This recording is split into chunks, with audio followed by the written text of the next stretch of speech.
दोस्तों, आज हम आपको एक वाक्य सुनाने वाले हैं कि एक हाफिज एक कुरान लड़की पर बिज्जू और छिपकली का अजाब क्यों आया। मरने के बाद कब्र में बिज्जू और छिपकली उसे खाने लगे। आखिर इस हाफिज एक कुरान लड़की ने ऐसा कौन सा गुनाह किया था कि उस पर इतना खौफनाक अजाब क्यों आया। अगर इस मुकम्मल कहानी को जानने के लिए हमारे साथ आखिर तक रहिएगा, तभी आपको पूरी कहानी समझ में आएगी। प्यारे दोस्तों, इस हाफिज कुरान औरत का शौहर कहता है कि मैं सऊदी में नौकरी पर था जब मेरी बीवी का फोन आया कि अम्मा मर गई हैं। मैं बहुत रोया, लेकिन बीवी ने वापस आने से मना कर दी। कहने लगी, इतने पैसे लगाकर जेवर बेचकर गए हूं, मैं खुद तदफीन करवा दूंगी। और फिर मेरी बीवी ने तदफीन करवा दी। न साल बाद जब मैं वापस हिंदुस्तान लौटा तो मेरा दिल गम से बोझल था। घर पर मेरी माँ नहीं थी। मैं अम्मा की याद में दहाड़े मार मार कर रो रहा था। यह बंगला नुमा घर मेरी बीवी ने बनवाया था। जैसे ही रात हुई तो अचानक रात को मुझे रोने की आवाजें आने लगी। मैं चौंक कर उठ गया और चलते चलते मैं उस घर के तहखाने तक पहुंच गया। यूं ही दरवाजा खुला तो आगे का मंजर देखकर मेरी चीखें निकल गईं, क्योंकि मेरी अम्मा मर गई हैं। साबिर अम्मा का इंतकाल हो गया है। ये वह अल्फाज थे जिन्होंने मेरे कदमों तले से जमीन निकाल दी थी। कितने लम्हे में बाह यकीनी के आलम में खड़ा रहा। फिर दोबारा से नफीसा की आवाज गूंजी, साबिर सुन रहे हो ना, अम्मा का इंतकाल हो गया है। बड़ी मुश्किल से मैं बोला, अम्मा का इंतकाल कैसे हो गया नफीसा? 2 दिन पहले तो अम्मा से मेरी बात हुई थी, वह बिल्कुल ठीक थी। नफीसा बोली, बस रात को अचानक से उनकी सांसें रुक गई थीं।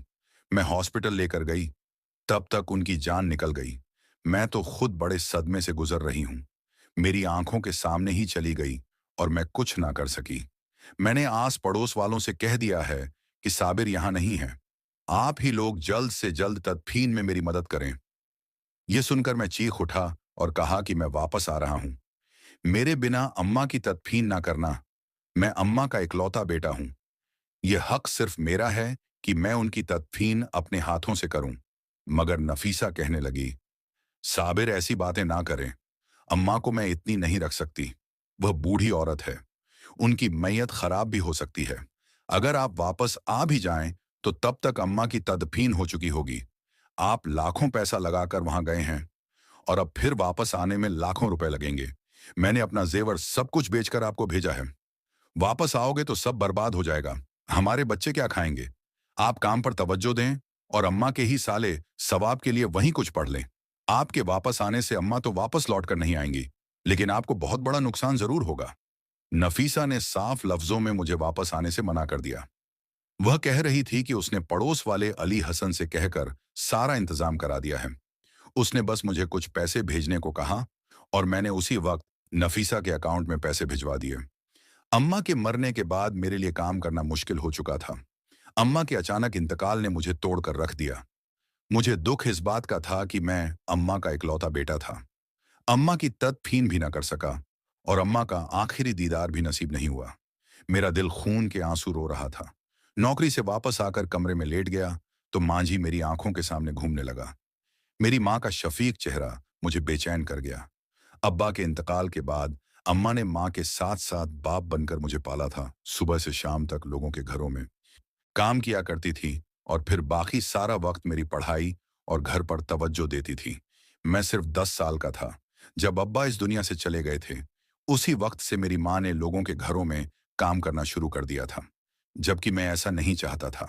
मैंने कई बार अम्मा से कहा कि मैं पढ़ाई छोड़कर किसी दुकान पर काम करने के लिए लग जाता हूँ, कोई भी मजदूरी कर लेता हूँ, लेकिन अम्मा नहीं मानी। अम्मा का एक ही ख्वाब था कि मैं अच्छा पढूं और अपना मुस्तकबिल बेहतर करूं। अम्मा मुझे किसी मेहनत मशक्कत में डालकर पढ़ाई से दूर नहीं करना चाहती थी और इसके लिए अम्मा ने खुद को दिन रात की भट्टी में झोंक दिया था। नौकरी के साथ घर संभालना बहुत ही मुश्किल था, लेकिन अम्मा ने कभी हार ना मानी। कभी उनके चेहरे पर तकलीफ के आसार नहीं आए थे। शदीद बुखार की हालत में भी वह मुस्कुराते हुए मुझे स्कूल भेजकर खुद काम पर चली जाती थी और मेरे सामने कभी अपनी तकलीफ का इजहार नहीं किया था। लेकिन अपनी माँ की शक्ल देखकर मुझे पता चल जाता था कि मेरी माँ बीमार है। मेरी अम्मा ने ऐसे ही दिन रात मेहनत मजदूरी करके मुझे कॉलेज में पहुंचा दिया। कॉलेज के दिनों में भी मैंने नौकरी की बात की। अम्मा, आप आराम करें, आप बीमार रहने लगी हैं। मैं कोई नौकरी कर लेता हूं तो अम्मा ने साफ मना कर दिया कहने लगी, बस तू पढ़ाई कर और मैं कुछ नहीं चाहती। मेरी यही ख्वाहिश पूरी कर दो। यही मेरा ख्वाब है कि मेरा बेटा पढ़ा लिखा इंसान हो और बड़े ओहदे पर फैज हो। मैंने अम्मा से कहा, मैं जवान हूं, साथ नौकरी भी कर सकता हूं और पढ़ाई भी। लेकिन अम्मा कहने लगी कि मैं चाहती हूं तुझे स्कॉलरशिप मिले, तू अच्छे नंबरों से पास हो। तेरे अब्बा का भी यही ख्वाब था कि हमारा बेटा पढ़ लिख कर काबिल इंसान बने। तेरे अब्बा ने सारी जिंदगी इस बात का दुख किया कि उन्होंने तालीम हासिल क्यों नहीं की थी, और मैं चाहती हूं कि तुझे कभी यह दुख ना देखना पड़े। मैंने अम्मा की इस बात को पल्ले से बांध लिया और खूब मेहनत करने लगा। अच्छे नंबरों से कॉलेज पास किया तो यूनिवर्सिटी में स्कॉलरशिप मिल गई।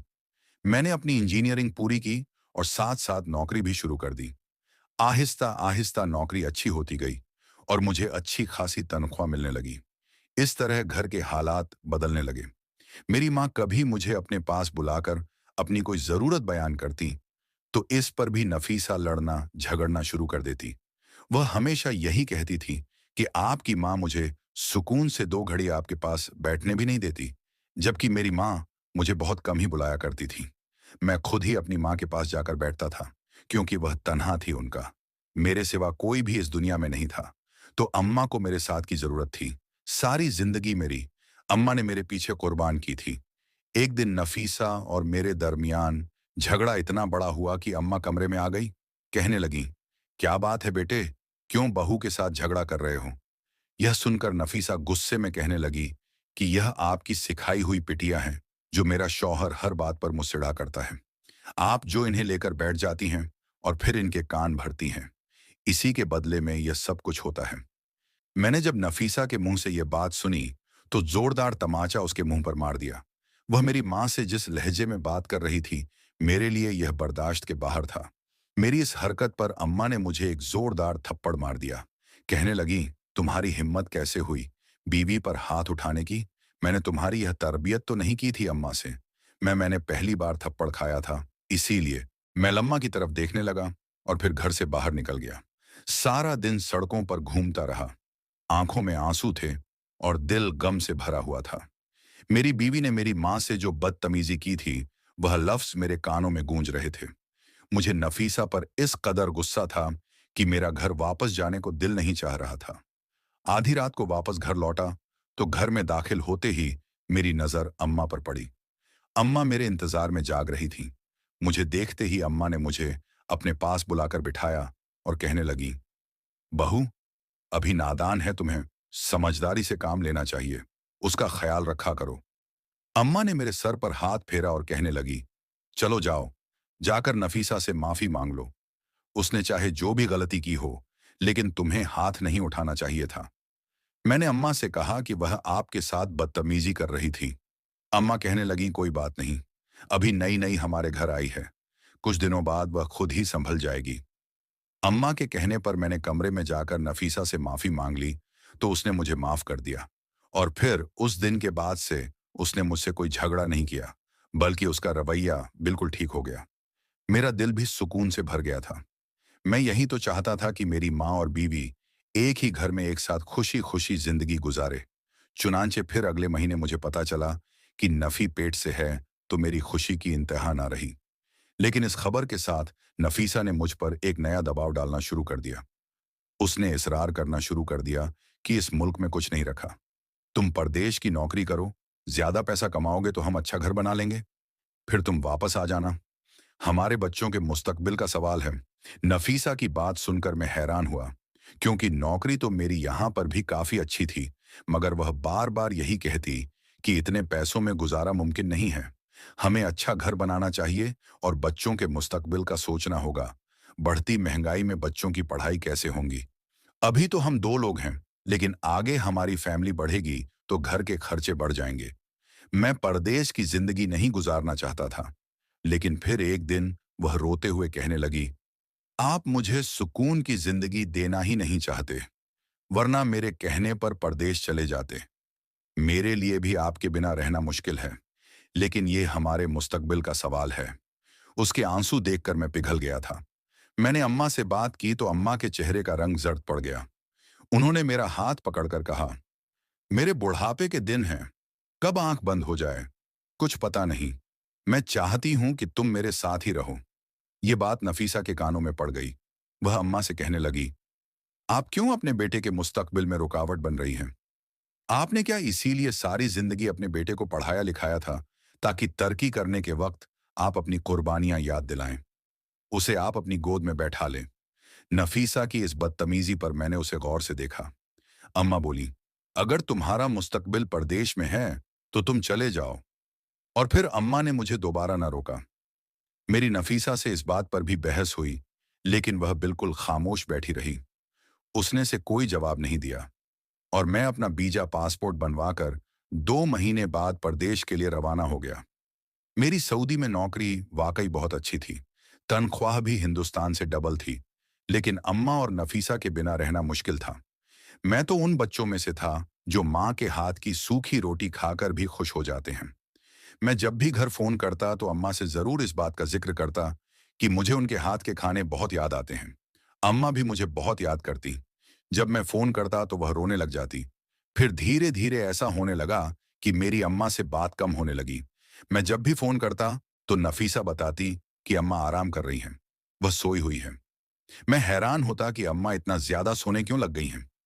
एक दिन मैंने नफीसा से पूछा तो नफीसा कहने लगी कि अम्मा की उम्र काफी हो गई है और अक्सर बीमार रहती हैं तो दवाई लेकर सो जाती हैं। आपकी कॉल आती है तो मैं उन्हें बार बार डिस्टर्ब नहीं करती। फिर एक दिन हिंदुस्तान से फोन आया कि मैं एक बेटी का बाप बन गया हूं। मैं बहुत खुश था, लेकिन 3 साल से पहले वापस लौटना मुमकिन नहीं था। मेरी बीवी बहुत खुश थी कि उसने काफी पैसा जमा कर लिया है। नफीसा की यह बातें सुनकर मुझे कुछ हौसला आया। मैंने नफीसा से कहा कि मैं पुराने घर जाना चाहता हूं। मुझे अम्मा की बहुत याद आ रही है। अम्मा का इंतकाल पुराने घर में ही हुआ था। नफीसा अम्मा के इंतकाल के बाद इस नए घर में शिफ्ट हुई थी। नफीसा कहने लगी कि वह पुराना घर तो मैंने फरोख्त कर दिया है। यह सुनकर मेरी आंखें फटी की फटी रह गईं। मैंने गुस्से में कहा, यह तुमने क्या किया? वह मेरी माँ का घर था। मेरा बचपन उसी घर में गुजरा था। तुमने मुझसे पूछे बिना घर क्यों फरोख्त किया? नफीसा कहने लगी, ये घर बनाते वक्त पैसों की जरूरत थी तो मैंने उस घर को बेच दिया। आपको इसलिए नहीं बताया क्योंकि आप परदेश में परेशान होते। मुझे नफीसा की इस हरकत पर बहुत गुस्सा आया, लेकिन खैर, अब जो कुछ होना था वह हो चुका था। नफीसा से कहा कि मुझे अम्मा की कब्र बताओ। मैं अम्मा की कब्र पर जाना चाहता हूं। तो वह कहने लगी, चले मैं आपको लेकर चलती हूं। फिर वह मुझे कब्रिस्तान में ले गई। वहां एक कब्र पर इशारा करके उसने बताया, यह अम्मा की कब्र है। यह सुनते ही मैं उस कब्र के पास बैठ गया और अम्मा के कदमों में रोने लगा। अम्मा से माफी मांगी कि मैं कितना बदकिस्मत बेटा था जो माँ क्याल को कंधा भी ना दे सका। कब्रिस्तान से जब मैं वापस घर लौटा तो मेरा दिल गम से बोझिल था। नफीसा कहने लगी, आप थोड़ा सा आराम कर लें। फिर मैं अपनी बीवी के साथ अपने कमरे में चला गया।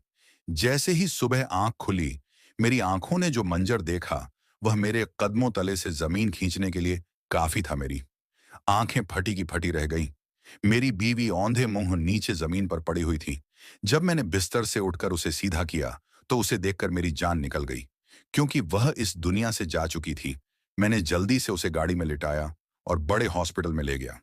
वहां डॉक्टरों ने चेक किया तो उन्होंने बताया कि उसे रात को हार्ट अटैक हुआ है, जिसकी वजह से वह काफी घंटों पहले ही मर चुकी है।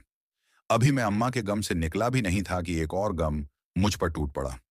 फिर मैंने सब्र और हिम्मत करके अपनी बीवी की तदफीन कर दी। तदफीन के बाद काफी देर तक कब्रिस्तान में बैठा रोता रहा। कभी मैं अपनी अम्मा की कब्र को देखता तो कभी अपनी बीवी की कब्र को। लेकिन फिर अचानक मुझे अपनी बच्ची का ख्याल आया। उसकी खातिर मैं अपने घर को लौट आया। मैंने रात को अपनी बच्ची को बड़ी मुश्किलों से सुलाया था। सुबह जल्दी उठा तो नमाज फजर का अदा किया और अपनी बेटी को लेकर कब्रिस्तान जा पहुंचा। लेकिन जैसे ही मैं अपनी बीवी की कब्र पर गया तो यह देखकर मैं हैरान रह गया कि मेरी बीवी की कब्र के अंदर बहुत बड़ा सुराख हुआ पड़ा था। ऐसा लग रहा था जैसे किसी जानवर ने पंजे मार मार कर मेरी बीवी की कब्र को खोला हो।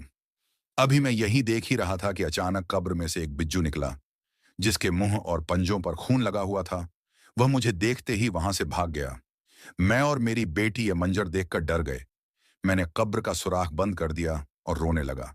सोचने लगा कि मेरी बीवी ने ऐसा क्या किया था कि जिसकी उसे इतनी भयानक सजा मिल रही है। दूसरे दिन फिर कब्र पर गया तो वहीं पहले वाला मंजर था और आज एक बिज्जू नहीं, बल्कि 4-5 बिज्जू कब्र से बाहर निकले। मैं डर गया और कब्र दोबारा से बंद कर दी। सोचने लगा कि अब नफीसा की मयत कहाँ बची होगी। बिज्जू उसे पूरी तरह खा चुके होंगे। मैं इस्तगफार पढ़ता हुआ घर वापस आ गया और सारी रात खौफ से मुझे नींद नहीं आ रही थी। जब रात के 12 बजे हर तरफ खामोशी थी, अचानक मुझे कहीं से रोने और चीखने की आवाज महसूस होने लगी। मैं उन रोने चीखने की आवाज को पीछा करता हुआ जब नीचे तहखाने की तरफ गया, तो वहीं से यह आवाज आ रही थी। वहां एक कमरा बना हुआ था। आज मैं पहली बार यहां आया था। मैंने जैसे ही दरवाजा खोला, तो आगे का मंजर देखकर मेरी चीखें निकल गई, क्योंकि मेरे सामने मेरी मां पड़ी थी, जो सूख कर कांटा हो चुकी थी। उसमें सिर्फ कुछ सांसें बाकी थीं। मैंने जल्दी से मां को उठाया और अपने कमरे में ले आया, फिर वहां से हॉस्पिटल ले गया। कुछ दिन मेरी मां हॉस्पिटल में रही और अम्मा बोलना शुरू हो गई। अम्मा को मैं वापस घर ले आया और अम्मा से पूछा, अम्मा मुझे तो नफीसा ने बताया था कि आप मर गई हैं। आपको तहखाने में किसने बंद किया था? तो अम्मा ने जब मुझे सारी हकीकत बताई, तो मुझे इस बात की समझ आ गई कि नफीसा पर बिज्जू का अजाब अल्लाह ने क्यों नाजिल किया था। वह कितनी जालिम औरत थी, वह इंसान नहीं थी। अम्मा ने बताया, जो थप्पड़ तुमने उसे मेरे सामने मारा था, तब से वह मेरी जान की पीछे दुश्मन बन गई थी। तुम्हारे जाने के बाद उसने मुझ पर कई जुल्म किए। वह मुझे 2-2 दिन बाद खाना देती थी और जब नए घर में आई, तो उसने मुझे उस तहखाने में बंद कर दिया और कहती थी कि जिस दिन तू तड़प तड़प कर मरेगी, तो यहीं तुझे दफन कर दूंगी। मगर जुल्म करने वाला यह नहीं सोचता कि ऊपर अल्लाह की जो जात बैठी है, वह जब इंसाफ करने पर आता है, तो जालिम खुद अपने घड़े में गिर जाता है। वह मुझे मारना चाहती थी, मगर वह क्या जानती थी कि उसकी मौत मेरे से पहले हो जाएगी। मैंने अपनी मां को से लगाया और नफीसा पर जो अजा नाजिल हुआ था, वह बताया और कहा, अम्मा अल्लाह इंसाफ करने वाला है। जो जुल्म उसने तुझ पर किए थे, अल्लाह ने बिज्जू का अजाब नाजिल करके बदला ले लिया है। अस्तगफिरुल्लाह। प्यारे दोस्तों, मेरी इल्तिजा है कि कोई भी भाई अपना मुल्क छोड़कर परदेश की खाक ना छाने, क्योंकि वही लोग आपके दुश्मन बन जाते हैं जिनके लिए आप ऐसा करते हैं। अपना और अपनी माँ बाप और भाई बहन का ख्याल रखें। आधी रोटी खा लें, लेकिन अपनी माँ बाप और भाई बहन को बेसहारा छोड़कर परदेश ना जाएं। और प्यारे दोस्तों, अगर वाकया अच्छा लगा है, तो पहले तो अपने दोस्तों, रिश्तेदारों, फैमिली में वीडियो को शेयर करें, क्योंकि उन्हें भी यह सब वाक्य मालूम होना चाहिए। और चैनल को सब्सक्राइब करके कमेंट बॉक्स में अल्लाहू अकबर जरूर लिखिए। शुक्रिया।